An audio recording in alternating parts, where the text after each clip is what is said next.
There's a certain stillness in the air tonight, a kind of quiet that feels like the world is holding its breath, waiting for something to break. I'm Stella, 35 years old, standing at the edge of a life I thought I knew inside out. My reflection stares back at me from the mirror, a woman who's always played her part with grace, but tonight, there's a question in my eyes I can't quite answer. I've been married to Victor for nearly a decade now. He's 42, a man who builds dreams out of flavours and atmospheres, a restaurateur whose name is whispered with reverence in culinary circles. His charm is effortless, his ambition a force of nature, and I've always been captivated by the way he can turn a simple meal into a memory. But lately, our marriage has settled into a rhythm, comfortable, predictable, like a song you've heard 1,000 times. We laugh, we share quiet mornings over coffee, but there's a space between us now, one I can't quite name.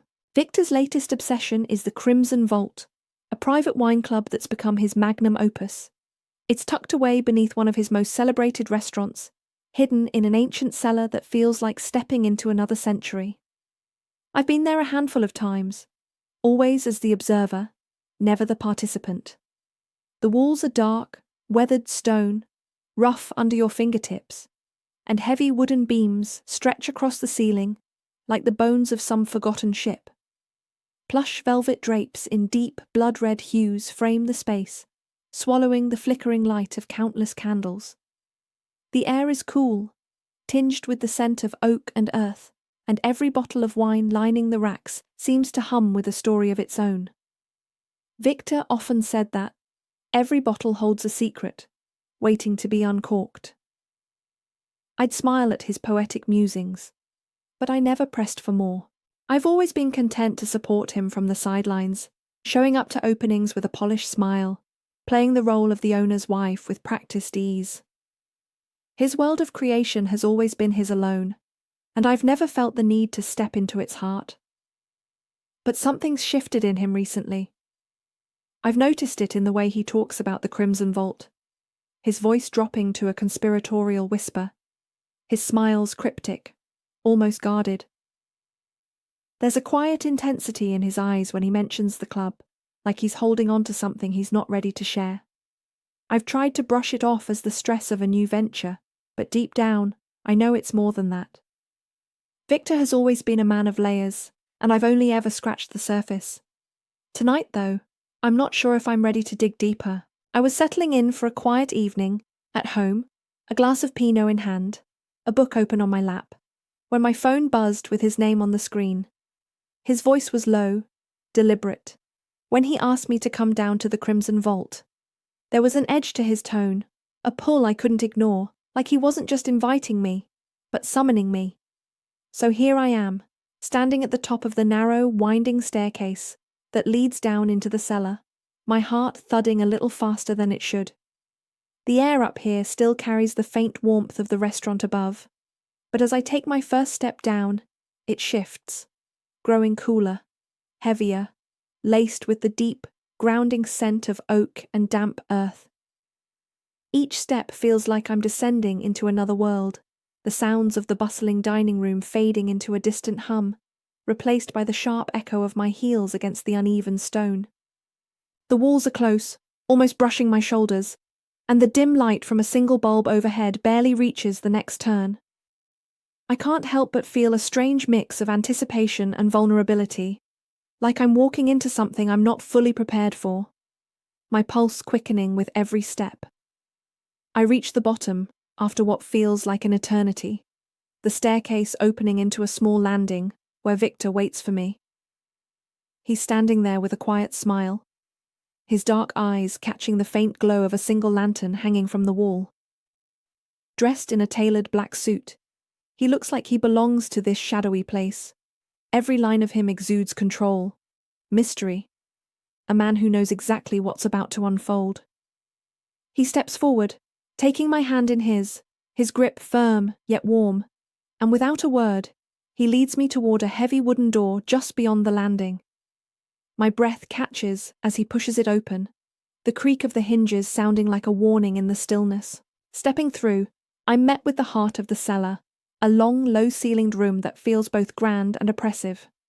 At its center sits a massive oak table, polished to a dark sheen, surrounded by high-backed chairs upholstered in crimson velvet, the fabric rich and almost too vibrant in the muted light. Candles flicker in iron sconces along the walls, their flames casting long, wavering shadows that dance across the stone. The air down here is thick, cool against my skin, and I can almost taste the history of this place, the weight of secrets it's held for who knows how long. My eyes are drawn to the 13 men seated at the table, all in dark suits, their ages spanning from late 20s to weathered 60s. I don't recognize a single face, and their expressions are unreadable, carved from stone.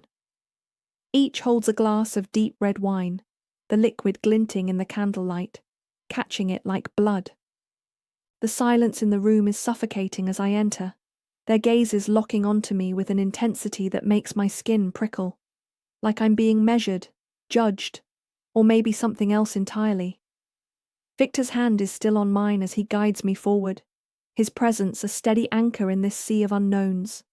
He leads me to a chair at the head of the table, its high back looming like a throne, and gestures for me to sit. My legs feel unsteady as I lower myself into the seat, the cool velvet brushing against my skin, grounding me even as my mind races. The silence in the room is a living thing, pressing down on me, and I can feel every pair of eyes still fixed in my direction, unblinking, waiting. I don't know what for, but the weight of their attention is almost physical, a force that makes my breath shallow. Victor steps back, standing just behind me, his presence both a comfort and a mystery, and I can sense the faintest shift in the air, like the moment before a storm breaks. Then, the first man rises from his seat, and the tension in the room tightens like a coiled spring. He's older, in his late 50s, I'd guess, with silver hair that catches the candlelight, and a stern jawline that speaks of authority. His movements are slow, deliberate, as he approaches me, each step echoing softly against the stone floor. I can't move, can't even think, as he stops just in front of me and places a hand on my shoulder. His touch is light but firm, a gesture that feels both possessive and reverent, and I freeze, my breath catching in my throat. My eyes dart to Victor, searching for some kind of explanation, a hint of what this means. But he only nods subtly, his expression unreadable, a mask of calm control. My heart is pounding now, a wild rhythm I can't tame, as the second man stands.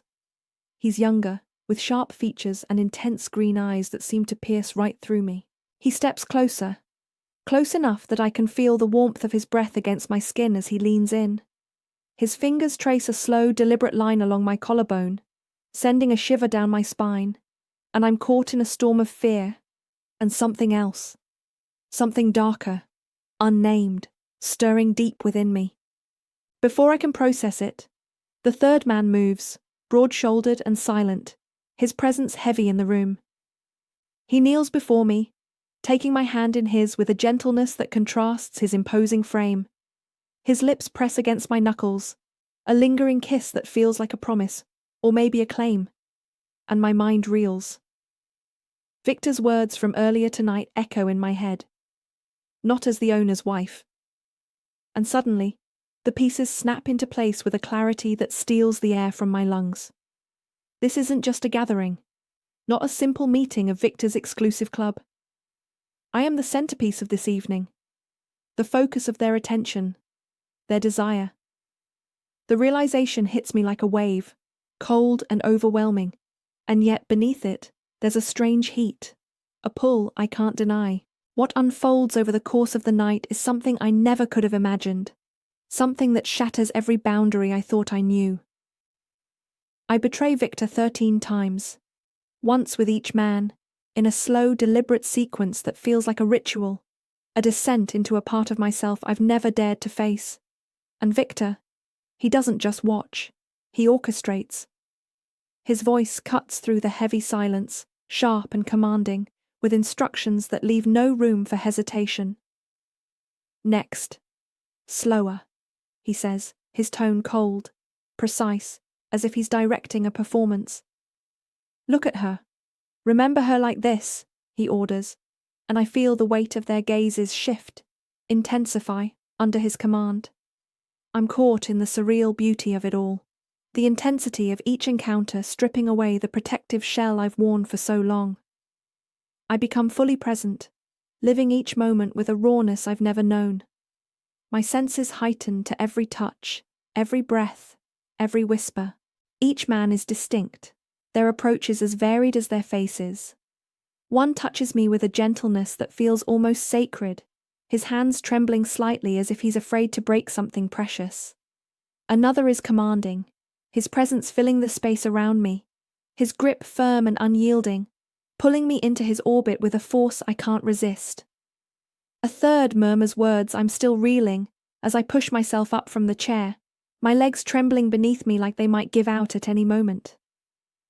The room tilts slightly, a dizzying spin that makes me grip the edge of the table for balance. My breath is shallow, my chest tight, as I try to anchor myself in the aftermath of what just happened.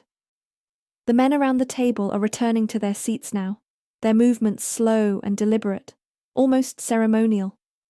I catch glimpses of their faces in the flickering candlelight, expressions that were once cold and unreadable, now softened, tinged with something I can only describe as reverence. It's unsettling, the way they look at me, like I've become something more than human, something untouchable yet deeply known. The silence in the cellar has changed too. It's heavier now, thicker, as if we've all crossed an invisible line together, shared something sacred and forbidden that can't be undone. My skin still hums with the echoes of their touch, and I'm not sure if I want to scream or cry, or just disappear into the shadows of this ancient place. I'm barely steady on my feet when Victor steps forward, his presence cutting through the haze in my mind.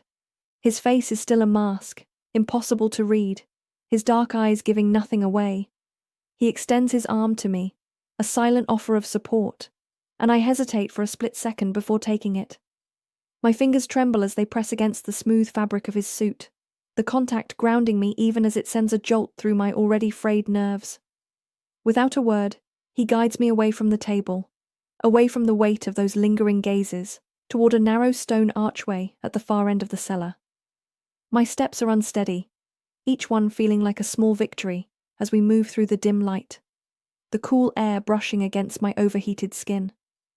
We ascend a short flight of steps, the stone rough and uneven beneath my feet, and I cling to his arm a little tighter, afraid I might stumble in this fragile state. The archway opens onto a small private terrace, and the sudden rush of cool night air hits me like a slap, sharp and bracing after the stifling warmth of the cellar below. I take a deep, shuddering breath, filling my lungs with the crispness of the evening, trying to steady the storm raging inside me.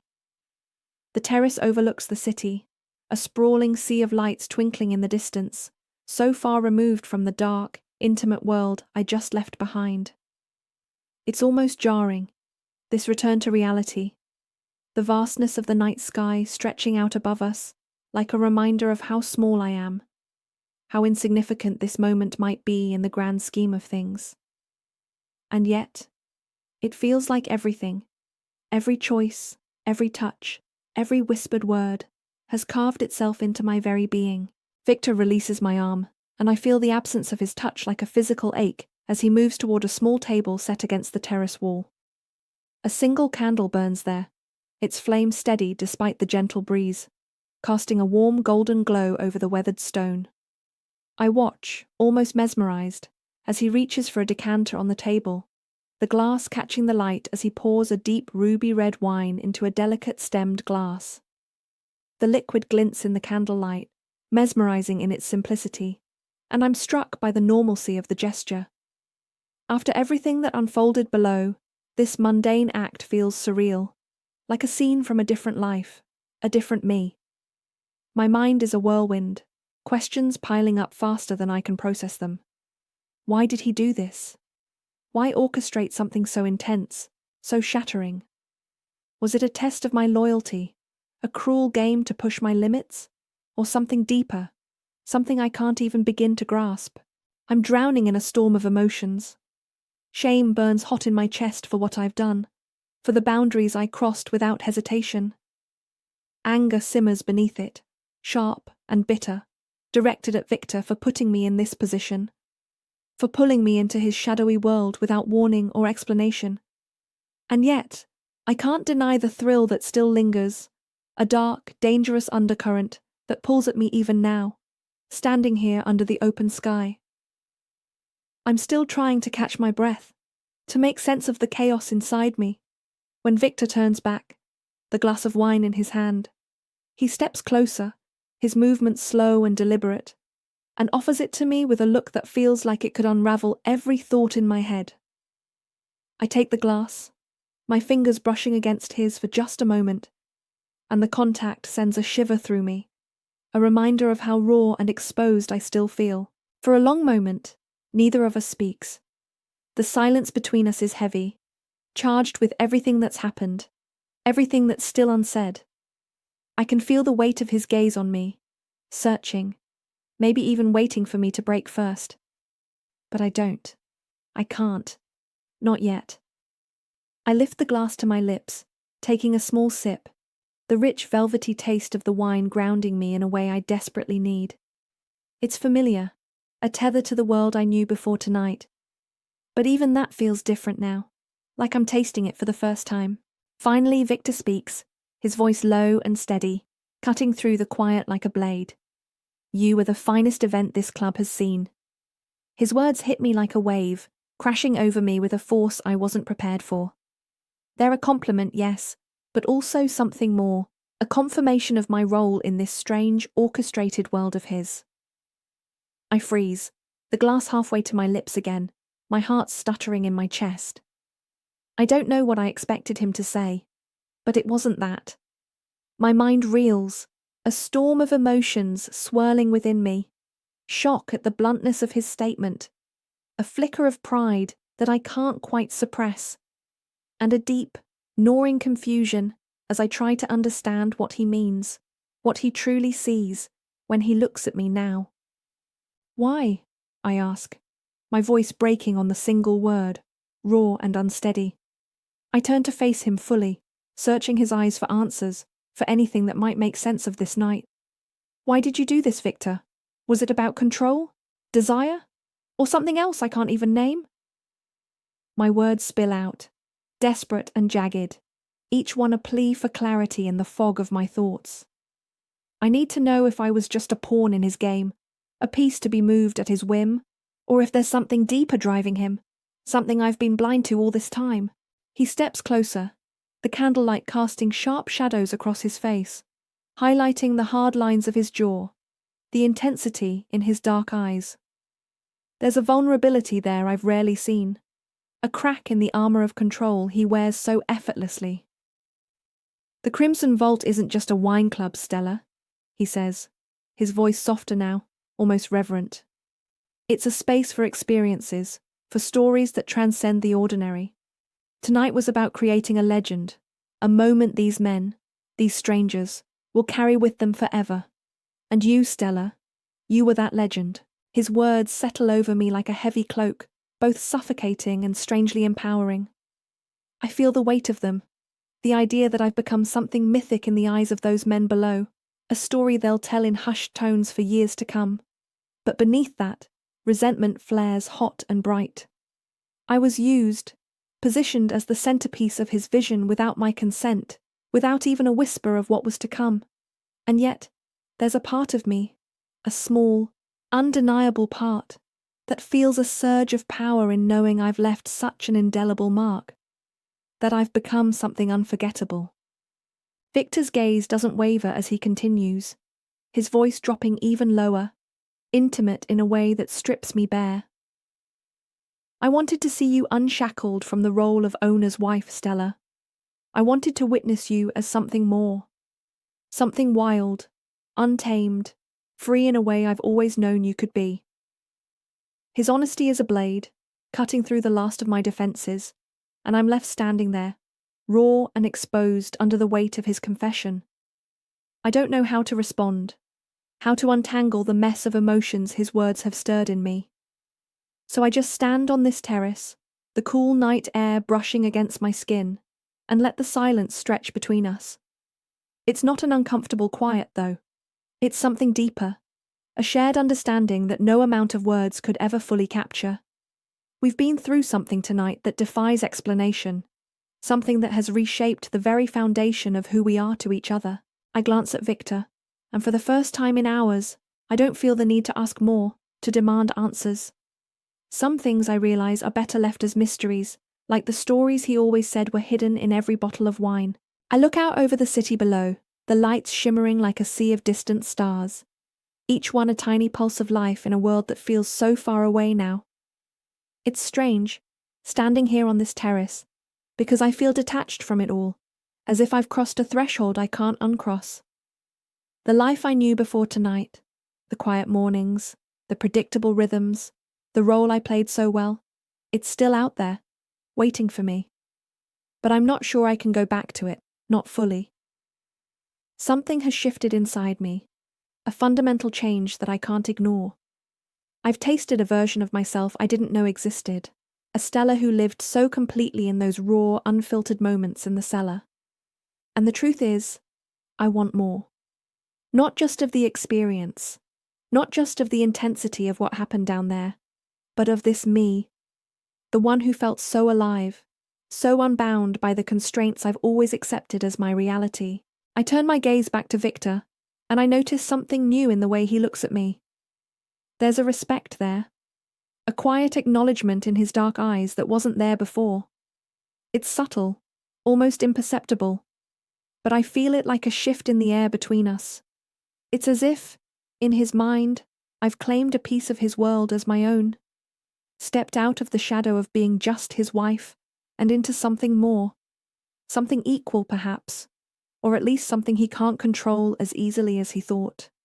I don't know if he expected this, if he anticipated that I'd emerge from tonight not just changed but emboldened, but I see it in him now, a silent nod to the strength he's witnessed.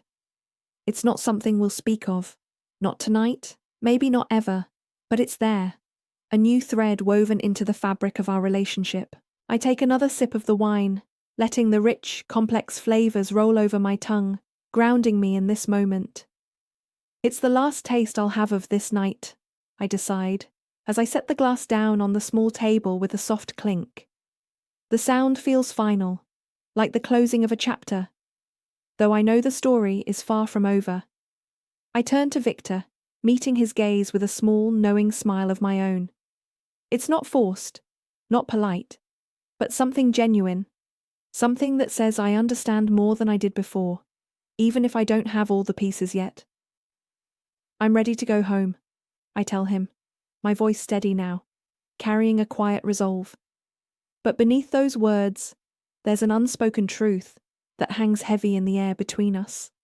Home will never feel the same. Not after tonight. Not after I've seen what I'm capable of. Felt the edges of a world I didn't know I could belong to. Victor nods, a faint flicker of something, maybe relief, maybe curiosity, crossing his face before he gestures toward the archway that leads back into the cellar. I take a deep breath, steadying myself, and start walking, each step feeling like a deliberate choice to carry this night with me, to let it shape whatever comes next. As we descend the short flight of steps, the cool, damp air of the cellar wraps around me once more. Familiar, yet different, like an old melody played in a new key, promising that the secrets we uncover here will echo in the chambers of our lives long after we leave. Don't forget to subscribe, like, and comment if you enjoyed this story. This will help us create more engaging stories for you.